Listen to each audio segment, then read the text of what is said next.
Hey, everybody. Welcome to a brand new episode of Hey Man, It's Okay. I'm Sky, your regular guy who's just here to learn along with you. And I'm Ryan. You're a licensed psychotherapist. Scott, who do we have today? Yeah, I'm actually really excited. We have the CEO and co founder of Frontier Psychiatry. We have Dr. Eric Arzubi on the program with us today. Welcome to the program, Dr. Eric. Hey, thanks so much. It's great to be here. I appreciate it. Yeah, absolutely. I think it's really serendipitous that we get to be here today talking to you because we have such a good team getting such good guests on here. Why don't you tell us a little bit about how you connected and a little bit about yourself so our listeners know who you are? Sure. So I believe you guys found me on LinkedIn. Yeah. I think that's Yeah. right. Yeah, that's right. So again, I'm a CEO and co-founder of Frontier Psychiatry. It's an all telehealth practice that delivers psychiatric care into Montana, Alaska, Wyoming, and Idaho. Our goal is really to make high quality psychiatric care available no matter where people live, whether they live in a small town in Idaho or in a big city near an academic center. People deserve the same quality of mental health care. And that's what drives us. But yeah, I've been really working with Frontier Psychiatry for about 5.5 years. Before that, I was chair of psychiatry at Billings Clinic here in Montana. And I'd moved to Montana back in 2013. It was my first full-time job out of training. I I know people think I'm like 35 years old. I'm not. I look this bad because I'm 56, and this is it's actually my third career, but I think it's my final career, and I'm glad to be here taking care of the rural communities. No, it sounds like, so you said you do all telehealth. Was this something that came out because of COVID, or is this something you were working on pre-COVID to do all telehealth? Yeah, so Montana, when I got to Montana in 2013, there was already a pretty extensive telemedicine network. So Montana, I would tell you, is probably one of the pioneers of telemedicine. There's something called Interesting. it's something called the Eastern Montana Telemedicine Network. It's been around since the early 90s. And so as soon as I got here, I was doing telemedicine already on a regular basis. And in 2019, I still had patients who were traveling 4 or 5 hours to see me for a half-hour visit. And I thought, man, we got to lean into telehealth more. And so we started preparing, and then we launched like the same month that COVID hit. So it was strange kind of luck, bad luck that COVID happened, but good luck that we were prepared to deliver care once COVID hit. Yeah, I imagine that caused things to boom quite a bit for you. Yeah, things moved along pretty quickly because before that, people were pretty okay with telehealth, but there were still a lot of psychiatrists and other sort of mental health professionals who were kind of like, I don't know if we should do telehealth. It's not the same. Is it as effective? A lot of sort of naysayers. And I think COVID forced us to try it. And I like to think, look, it's not perfect. And the other thing is I tell people, don't compare telehealth to in-person care. Compare telehealth to nothing, because most people in these parts of the country have nothing. And so that's what you got to compare it with, right? Of course, I'd rather be sitting on the couch talking to my therapist face to face, but that's not an option for so many people in the United States. What were your previous careers? So I finished college in 91. So my first job out of college I was a reporter for Bloomberg. This is when Bloomberg was still pretty small. It was like a start. It was a larger startup, but it was a startup. It was only about a year into their having a news service. And so I was Bloomberg's first Latin American reporter. Did that for 2 years. And then after that, I decided to actually go into finance because I'm like, man, I'm writing about what other people are doing. I'm like, I want to actually do the doing. And so I ended up working in finance in New York City, ended up being a bond trader at Morgan Stanley in New York City. So it was quite the adventure. And then in 1999, I decided, I don't know if it was either like an early midlife crisis or I don't know what it was, but I was having fun. I was living in New York City, making good money, single, but I just felt really unfulfilled. And the only role model I kept thinking about was my pediatrician from Vermont, where I grew up. And I just thought he was great. The guy was well respected. He did so much for the community. And I'm like, man, this is my one shot at life. And if I'm going to be remembered, I want to be remembered like that guy, like Dr. Narkowitz, not necessarily like these bond traders I was working with. I met some great people on Wall Street. When I'm thinking about, I don't know, what I want to be remembered for and the impact I want to have, I think I lean much more towards my pediatrician than my buddies on Wall Street. What did that journey look like for you going from Wall Street to helping people with their mental health? Because I'm sure you saw your fair share of mental health issues on Wall Street, and to go into maybe being one of those people to helping take care of these people must have been a pretty wild ride, I would assume. Yeah, no, Wall Street's like unlike anything else. Again, I feel super blessed. I even had the experience to be working on a trading floor. It was just a really cool thing. And I learned a ton about people, about how the world works. It was great. But yeah, so at first when I went back to school, so I had to go back. So the journey was, it took me 14 years from the day I left Morgan Stanley until my job in Montana as a full-time psychiatrist. And probably took me longer than it should have, but I had to first go back and do pre-med classes because I hadn't done pre-med. And about 9 months into taking pre-med classes, I discovered it. I either uncovered it or discovered it, or it was somehow triggered, but I had massive anxiety. It was bad. It was bad enough where I more than once was curled up in a fetal position, wondering if it would ever stop. I had my first encounter with mental health professionals at that point. I was 30 now.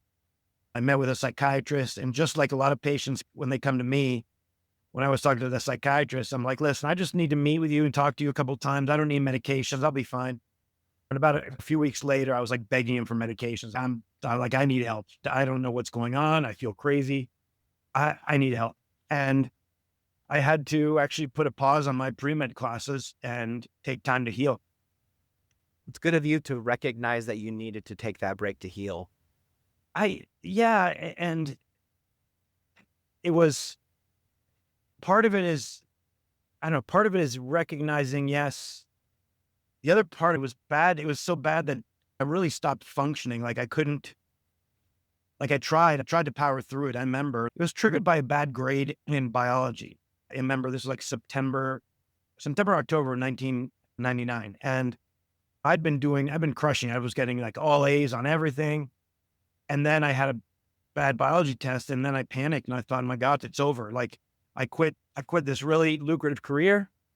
And now I got this bad grade in biology. I'm never going to be a doctor. What's everybody going to think? What am I doing? I'm not going to make a living. And on a spiral in my mind, I was homeless and out of work. And it was bad. I remember the day I got really anxious. I was like, okay, I got to go study.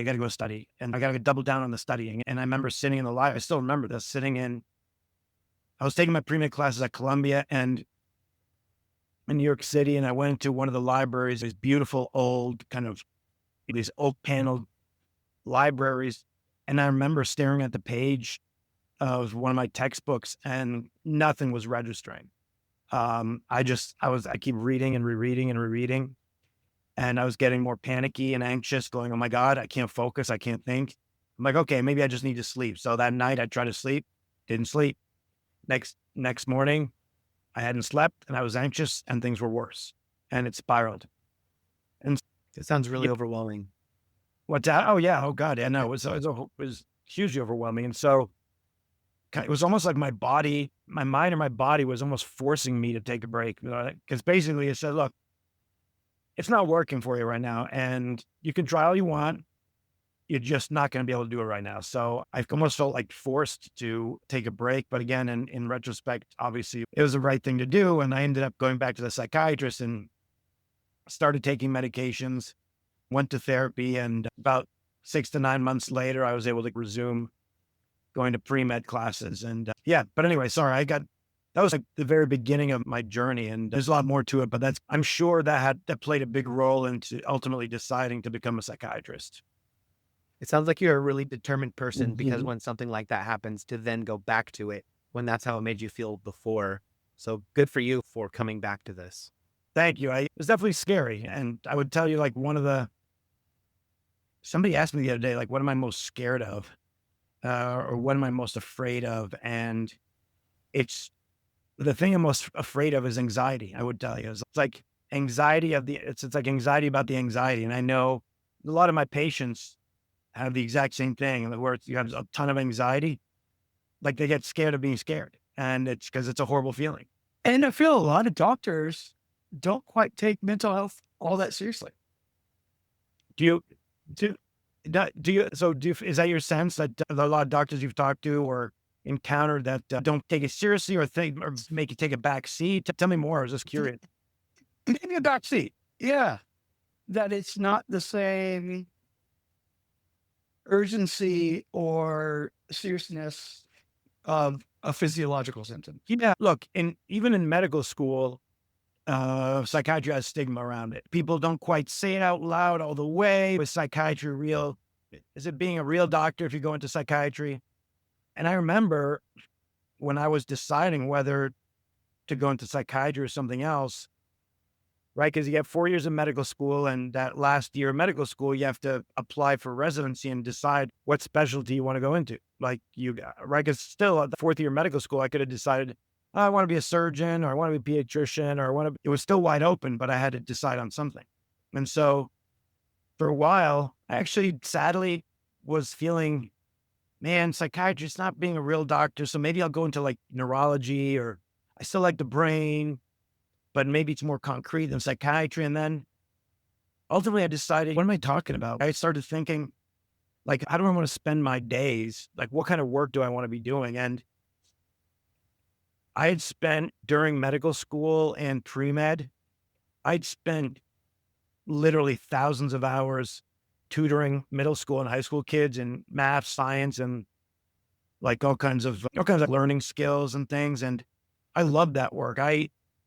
Spending time with those kids and their families basically convinced me I needed to go into child psychiatry because I love spending time with them. And I finally found something I was great at. I felt I was like a jack of all trades, master of none until I did all that tutoring. And then I'm like, oh, this is my thing. I can connect with kids and I can connect to their families. And what made me ultimately decide, you know what? I'm going to be a child psychiatrist. From Wall Street to child psychologist. Psychiatrist. Sorry. Psychiatrist. My bad. You're fine. No, Psychiatrist. now again, I respect the heck out of my psychology colleagues. Sometimes I got to clarify it. Yeah, no, I appreciate it. It's a good lesson for me to learn for sure. You went back to school after taking your mental health break. Yep. Was there a lesson you learned during that mental health break that you carry through to today in your own psychiatry?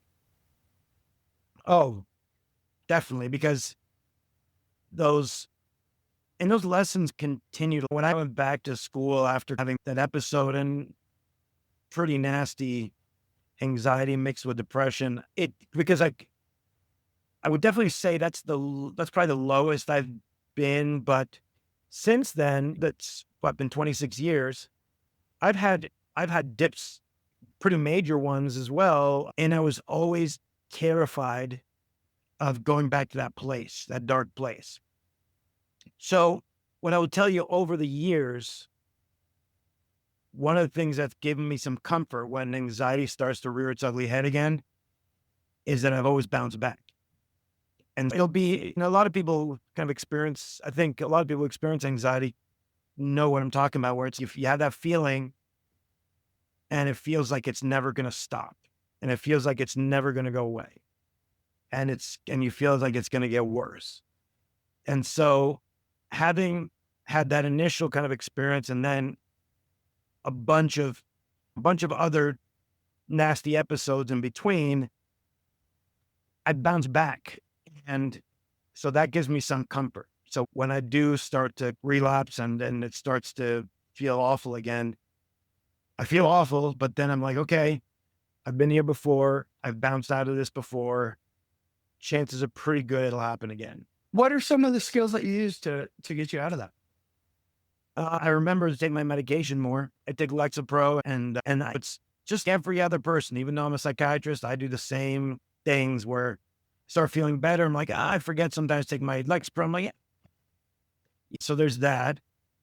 And I like to have a beer in the evenings, a beer or two.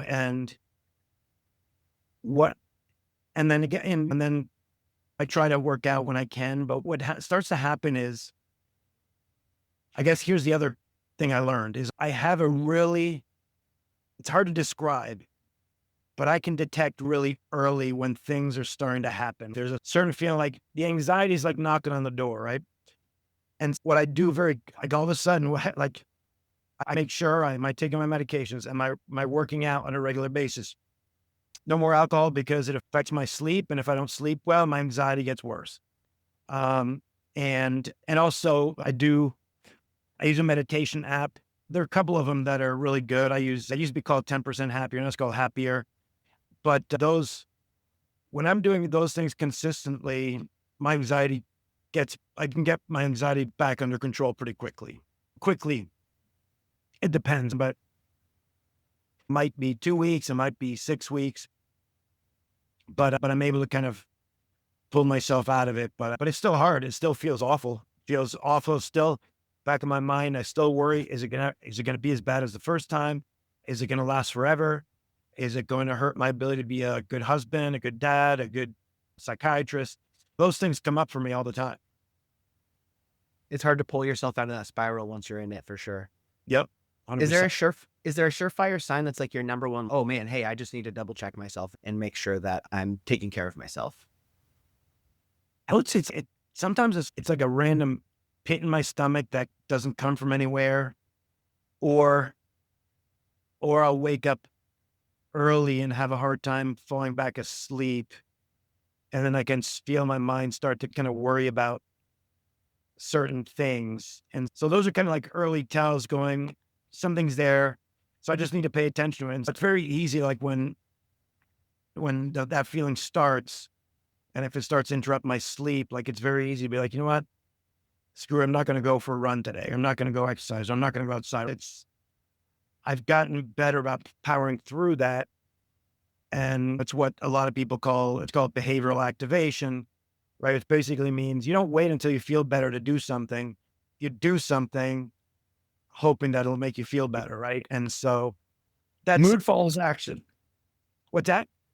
Mood follows action. Correct. Exactly. Right? And so I push it's not always perfect. I'm not saying, oh, you do that and it always works. No, but it takes an effort, and I've gotten better about it. I really appreciate your transparency and relatability that even somebody like you who's had a pretty storied life, all these credentials, and still can have the same mental health issues that we all do. Hey, I got the same problems everybody else does, man. Like yeah, it's funny. Look, I know a lot of other psychiatrists. None of us are immune to this stuff. Not everybody, and again, not everybody needs to talk about it, but we're all dealing with the same stuff, all of us. And so what I can tell you is even if psychiatrists out there or therapists, we're all dealing with the same thing. We're all dealing with the same thing. And if there's somebody who says they're not, they're probably not telling you the truth. And but I think it's a bizarre kind of not always fun blessing to have that. I do think having anxiety for me has made me a better clinician in some ways. I don't know. It's strangely satisfying when I talk to a patient and they're telling me about their anxiety, and I tell them, let me guess, you're feeling this and this. And they're like, oh my God, Dr. Arzubi, how you know? Been there, done that. And yeah. And so actually, I also tend to share that with my patients, not like up front. It's not like when they tell me, hey, I'm anxious. I'm like, you think you got a bag? I'm more anxious. I don't say that, but I try to use it in a way that's disarming. And again, I don't want my patients to think that I'm above all that, because I'm not. I struggle with the same stuff. The difference is I've spent lots of years building up a toolbox that I can sometimes apply for myself, and then I'm trained to apply to other people. But I guess that's what makes me a little bit different, is it's my job to think about these things. You really understand their struggle. I did. Yeah, absolutely. And I think, yes. And hopefully that comes through when I talk to my patients. Even with my wife, she experienced anxiety a lot, and I didn't really know what it was like. And then one time I experienced really bad anxiety. She was like, "Oh, you're feeling this, you're feeling this, you're feeling this." I was like, "Yes." She's like, "Sit down, calm down, it's fine. You're just having a panic attack." And so now I can connect with her better because I understand what it's like. And now I know how to recognize the signs for them in her. Eric, well, Dr. Eric. Eric's fine, totally fine. Okay, okay, great. At some point, you took these skills and started sharing them on LinkedIn, and something happened for you. Yeah. So I started, gosh, in probably January of last year, just posting. There's still a small part of me that enjoys writing. Probably a big part of me enjoys writing back from my journalist days in the early 90s. And social media is interesting. It's, there's something about it that I think all of us on some level, or many of us, or most of us, be seen, want to be heard, right? Want people to listen to us or people to acknowledge us, right? And I think social media is an interesting way for that to happen. And so anyway, so I just started writing like random stories and posts and things. And I, I don't know, it was really intermittent. I didn't do it regularly. And last year I took a bunch of classes, like a bunch of different like little courses on LinkedIn.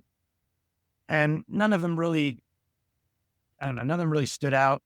I kept trying and it was hit or miss. And then early this year in January, I had another class because again, it's like to be on LinkedIn, like every social media platform is different. And I think every one of those algorithms is a little bit different. So it depends what you want out of it and what kind of message you want to put out into the universe and on these platforms. And so I took a class, this dude named Chris Donnelly, he's like huge on LinkedIn. And I'm full disclosure, he's not paying me to say this, but none of it was directed at mental health people. All the people in the class were like in marketing or they were like executive coaches and they were like, yeah, they were, I don't know, there was no mental health professional. It was just me. But I'm like, one of the things we need to do as mental health professionals, I think as medical professionals in general, is we need to get comfortable with communicating to the masses. People, like we have so many people who are unqualified out putting out stuff to millions of people. There need to be more. Again, I'm not saying I like to think I know what I'm talking about. People have to see and read my stuff, but there need to be more people who are informed and educated putting out high quality information.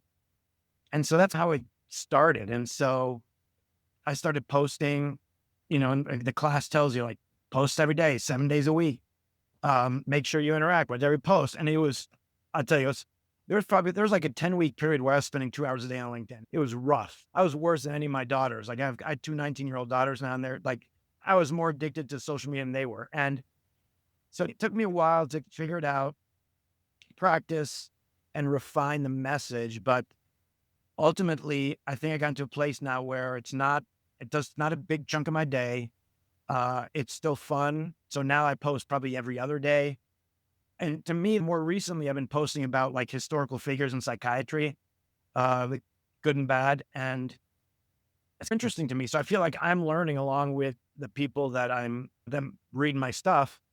Because today I posted actually about a New York City social worker who she was a whistleblower for the inmates at Rikers Island. The mentally ill inmates at Rikers Island were being pretty much tortured. And last year she blew the whistle on what was going on there and it led to a lot of change. And there are a lot of people out there too who have done incredible things that don't always get the attention they deserve. So I guess I'm using the platform more to educate about kind of some ongoing topics in psychiatry and mental health, some of the historical figures, but also to hopefully celebrate mental health champions that deserve more attention than they're getting. I love that. What have you found really resonates the most with people? On LinkedIn, I would say it's actually these kind of profiles of different people. I think people really like those. I think people like hearing stories about other humans. They can maybe see a little bit of themselves in that person, or they can look at them as a role model, or think, man, I can, if this, again, thinking about the Justina, I forget if it's Justina or Justina, but the social worker, I forgot how to pronounce it. I think it's a Polish name. She was a kind of just another social worker on Rikers Island. Like I'm sure there are hundreds of social workers there, but she did something different. And she had the courage to really speak up. And so I think stories like that get people's attention because they recognize that everybody it has a little bit of something in us that wants to speak up for the vulnerable, for those who can't speak up for themselves. And hopefully those stories might inspire some other people to do that. What are the biggest stories you're seeing right now happening with men's mental health specifically? Specific of men's mental health. I know that's a big question to just throw out there. That's a really big, broad topic. No, it's like a couple of things go through my mind when you ask that. Number one, and this is not a men's only issue, but I think about marijuana. And the problem with marijuana is I guess everything's political now, so I guess I don't really care anymore. But marijuana it's perceived as something safe because it's been legalized in so many places. And it's unfortunate because I've seen it, and you can read the research now, but I've seen so many young people, a lot of young men come to the emergency room, psychotic, hearing voices, seeing things. When the schizophrenia issue was it, right? Yeah, so it doesn't do anybody any good in terms of kind of your mental health. It makes anxiety worse, mood worse, and all that kind of stuff. But in an underdeveloped brain, right? And we know that the brain becomes fully mature at around 25 years of age. And so for people that smoke on a regular basis in the years where the brain is still developing, which is 0 to 25, you're influencing the way your brain is being wired. And people often ask, is it genes or is it environment that causes mental illness?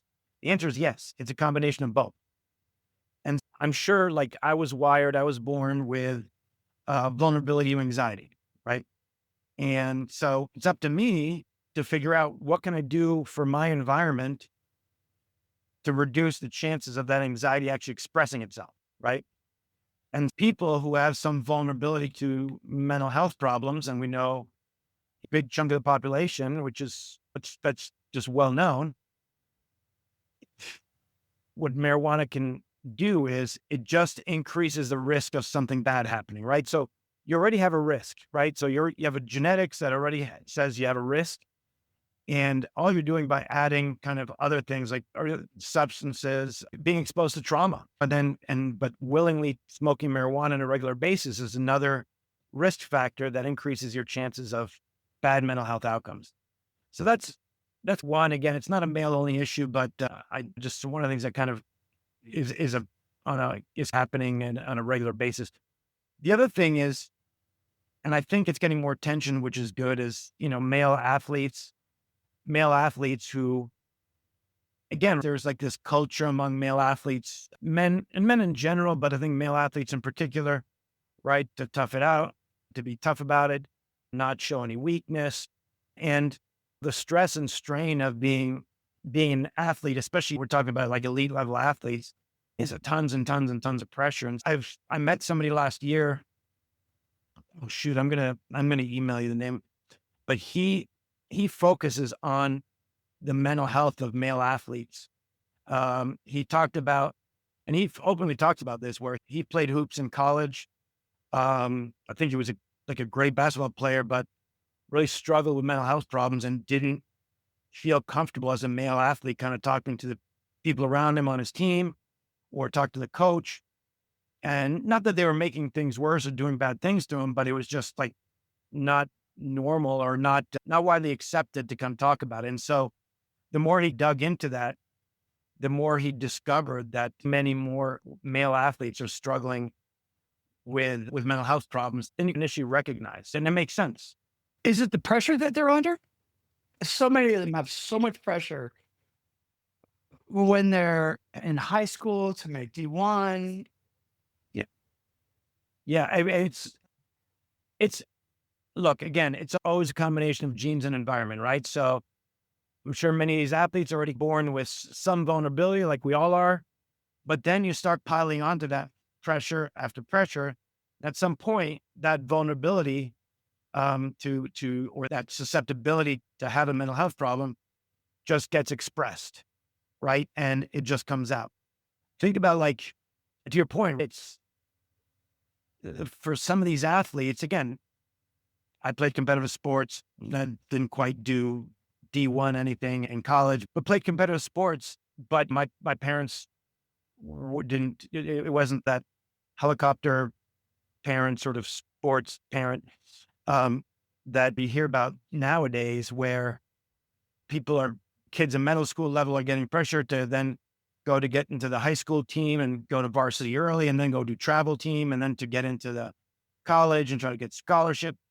Right. And so what are you taught? You're taught that it's never enough. Like, you make here and, oh, not enough. Now you got to go here. Oh, not enough. Now you go to here. Oh, not enough. Now you got to. So it's never enough.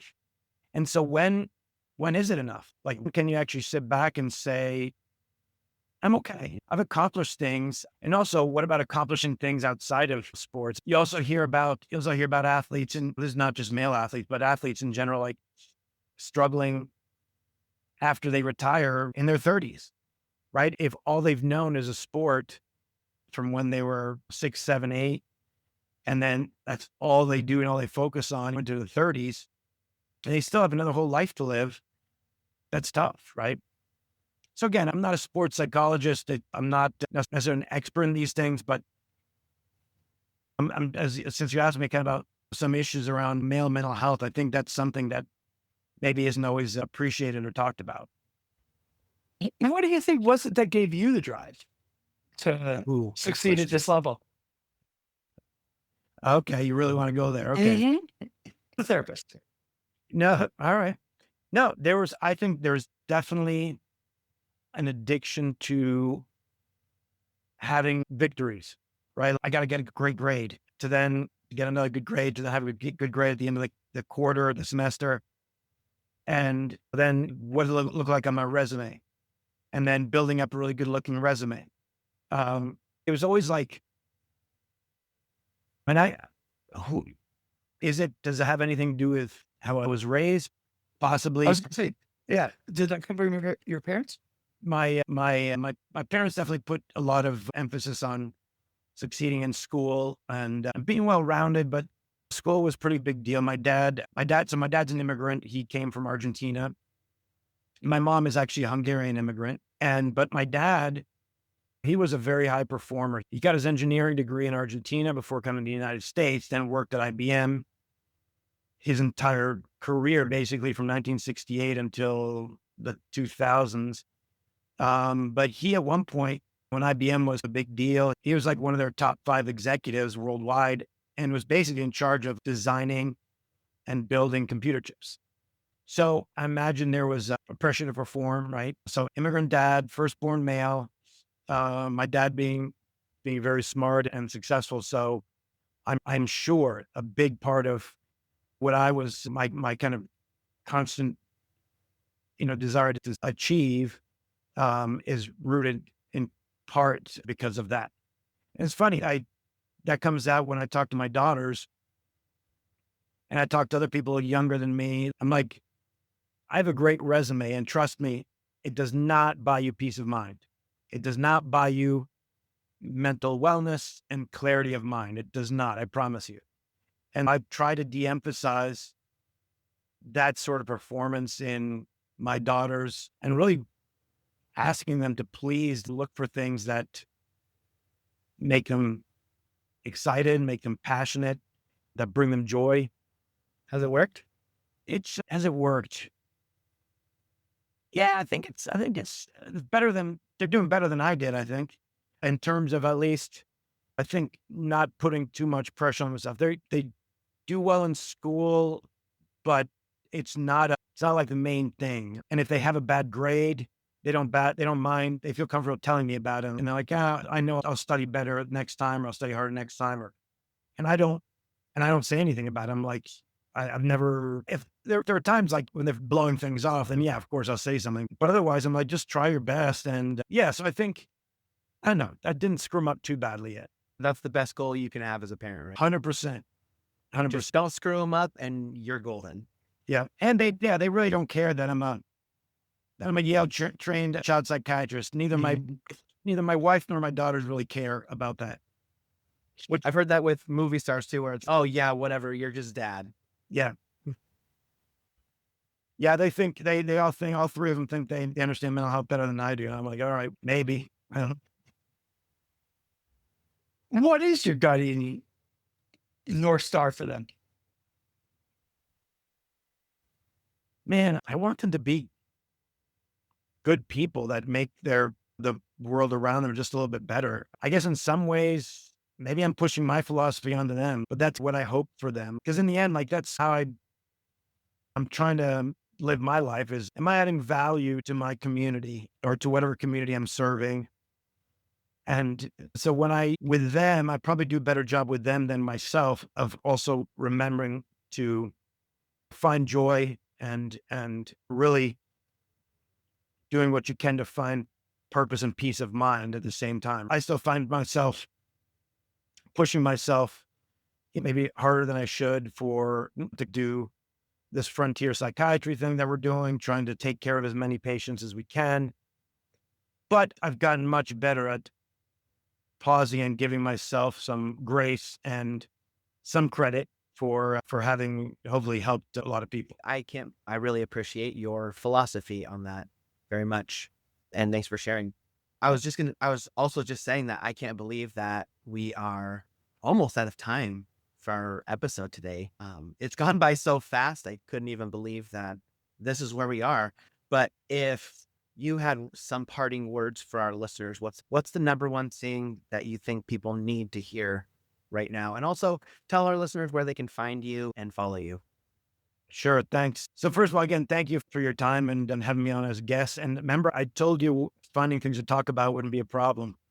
But yeah, so on LinkedIn is a place people can find me and follow me. It's Eric Arzubi. My handle on LinkedIn is, I think it's Dr. Zoobs, DRZOOBS. I love that. Thanks. Yeah. When I was growing up, everybody called me Zoobs. So I just put a doctor in front of it. So it's Dr. Zoobs, DRZOOBS. And our website is frontier.care. So that's Frontier Psychiatry's website. And that's, people can just learn more about what we do delivering care to some of these rural states that are really struggling. But a couple of things I'd want to add. And that is, first of all, people often talk about the fact that we're in a mental health crisis. And I'm starting to push back on that. I'm saying, you know what? We're not in a mental health crisis. We're now trying to survive a chronically broken system.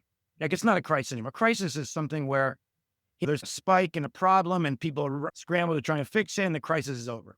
Like, we got chronic problems. We got chronic dysfunction. So let's stop calling it a crisis. This is just a chronic problem. The Surgeon General in 1999 issued a report saying, oh, we got a mental health crisis. And then the last Surgeon General under Biden, he issued, I think, two reports expressing that we're having a mental health crisis again. And God bless both of those Surgeon Generals, but I'm like, it's been 25 years. It's not a crisis anymore. I guess what I'm hoping for is that people have more of a sense of urgency to actually do something. The other thing is, there's not going to be a white knight coming to fix all this. And there's not going to be a miracle drug or medication that's going to fix all this. We already know how to do a lot to make people's lives better. We know it. We know how to treat depression. We know how to treat anxiety. We know how to treat schizophrenia. Is any of this perfect? No. But not even the basic stuff is making it to all the people who need it. So, for example, we know that CBT, cognitive behavioral therapy, helps with anxiety and depression. Does everybody have access to CBT? Nope. 60% of all SSRIs are prescribed by primary care docs. They try really hard, but they're not always prescribed appropriately, or the patients don't always have the right diagnosis, right? So instead of trying to reinvent the wheel and trying to find new, better, greater drugs and medications, let's pause and make sure that we deliver what works to the people who need it. That's what we need to be studying. Don't need to be studying like super new, brand new, shiny treatments. Like we need to be getting the treatments that work out to the people who need it. So it sounds like I'm angry. Okay. Yes. But it's also, There's a lot to be angry about with it, though. yes. And I think, and I take responsibility as a psychiatrist that I and my colleagues are failing to do this work in a more effective way. But I think I also want to give people hope that there are solutions out there that actually work. We just need to do a better job getting it out to the people who need it. I hope that's a mission we can accomplish. Agreed. Because the healthcare system, yeah, if we could get more people access to proper mental health care, we would have so many less problems. And right now, people are just so greedy and we just can't get the hope and access to everybody. So I appreciate people like you who are on a mission to make that more possible for more people. Thank you. I appreciate it. And like I said, just like normal guy, like anybody else, just trying to make a difference. And so I appreciate you guys highlighting some of the work that we're doing. Thank you so much for your message and all that you had to say. Very appreciated. No, it's a pleasure. Thank you. Yeah, no, thanks for doing this, and thanks for having me. I think it's a great program, and there are messages that deserve to be heard. Thanks. That does it for Hear Us on this episode of Hey Man, It's Okay, everybody. Thank you so much for tuning in and listening to our conversation with Dr. Eric Arzubi. Please follow us on our social media at Hey Man, It's Okay. And please comment, subscribe, email us, email me, Sky at Hey Man, It's Okay, if you have any topics you want to hear on the show. But until then, everybody, from Sky, it's okay to not be okay. And thanks for stopping by. Thank you, guys. Thank you, Dr. Zoobs. Hey, my pleasure, you guys. Thank you so much.